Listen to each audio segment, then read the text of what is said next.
Good morning. Today is Monday, March 23rd, and we'll be reading Luke chapter 15. Luke 15. Luke 15. Luke 15. Very good, Joshua. Matthew, you're on it? Oh, not Matthew. Gabriel. All right, Gabriel. I know. And Catherine has something there? Thanos. They're Nathaniel's. And so, are we ready with fist bumps, high fives? We got a fist bump, a high five, another fist bump, another high five. All right. Why don't you get the rest of the family? Fist bumps. B. All right. Okay. 15. Find 15. The parable of the lost lamb. Many dishonest tax collectors and other notorious sinners often gathered around to listen as Jesus taught the people. This raised concerns with the Jewish religious leaders and experts of the law. Indignant, they grumbled and complained, saying, "Look at how this man associates with all these notorious sinners and welcomes them all to come to him." In response, Jesus gave them this illustration. There once was a shepherd with 100 lambs, but one of his lambs wandered away and was lost.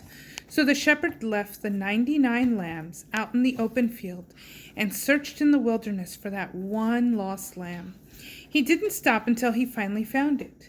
With exuberant joy, he raised it up and placed it on his shoulders, carrying it back with cheerful delight. Returning home, he called all his friends and neighbors together and said, "Let's have a party.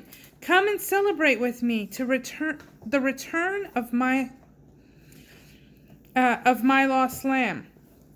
It wandered away, but I found it and brought it home." Jesus continued, "In the same way, there will be a glorious celebration in heaven over the rescue of one lost sinner who repents, comes back home, and returns to the fold.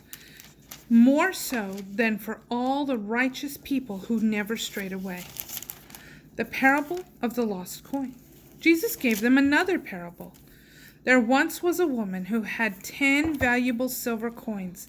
When she lost one of them, she swept her entire house, diligently searching every corner of her house for that one lost coin. When she finally found it, she gathered all her friends and neighbors for a celebration, telling them, "Come and celebrate with me. I had lost my precious silver coin, but now I've found it." That's the way God responds every time one lost sinner repents and turns to him. He says to all his angels, "Let's have a joyous celebration, for that one who was lost I have found." The loving Father. Then Jesus said, "Once there was a father with 2 sons. The younger son came to his father and said, 'Father, don't you think it's time to give me the share of your estate that belongs to me?' So the father went ahead and distributed among the 2 sons their inheritance. Shortly afterward, the younger son packed up all his belongings and traveled off to see the world.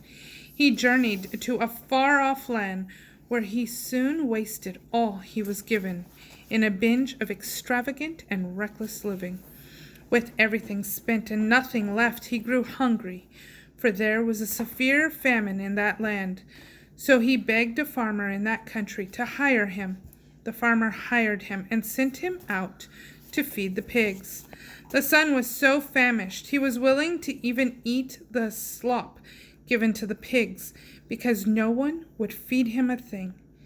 Humiliated, the son finally realized what he was doing, and he thought, "There are many workers at my father's house who have all the food they want with plenty to spare.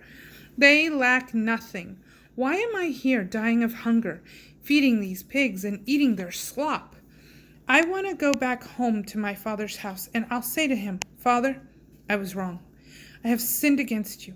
I'll never be worthy to be called your son. Please, Father, just treat me like one of your employees.'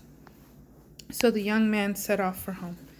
From a long distance away, his father saw him coming, dressed as a beggar, and great compassion swelled up in his heart for his son who was returning home. So the father raced out to meet him.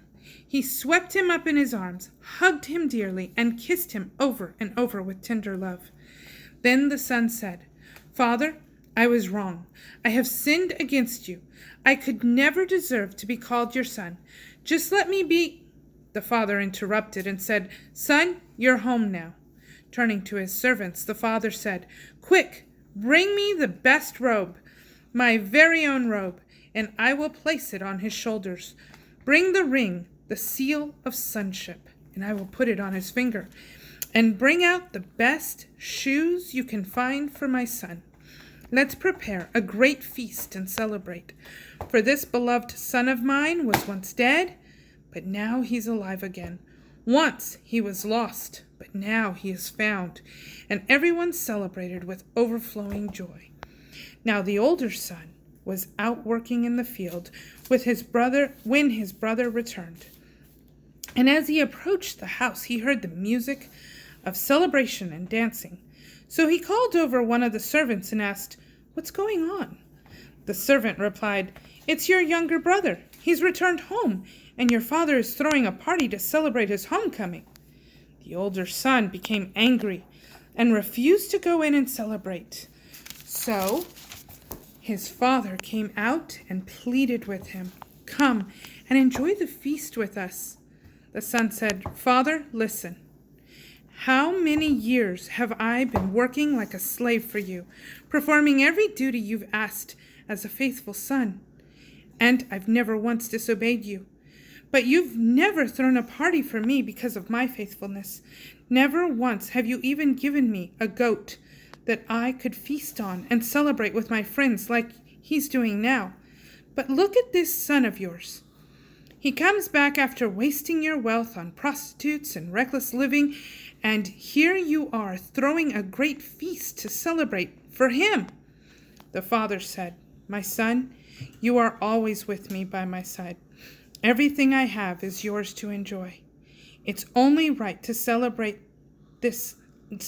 like this and be overjoyed, because this brother of yours was once dead and gone, but now he is alive and back with us again. He was lost, but now he is found.'"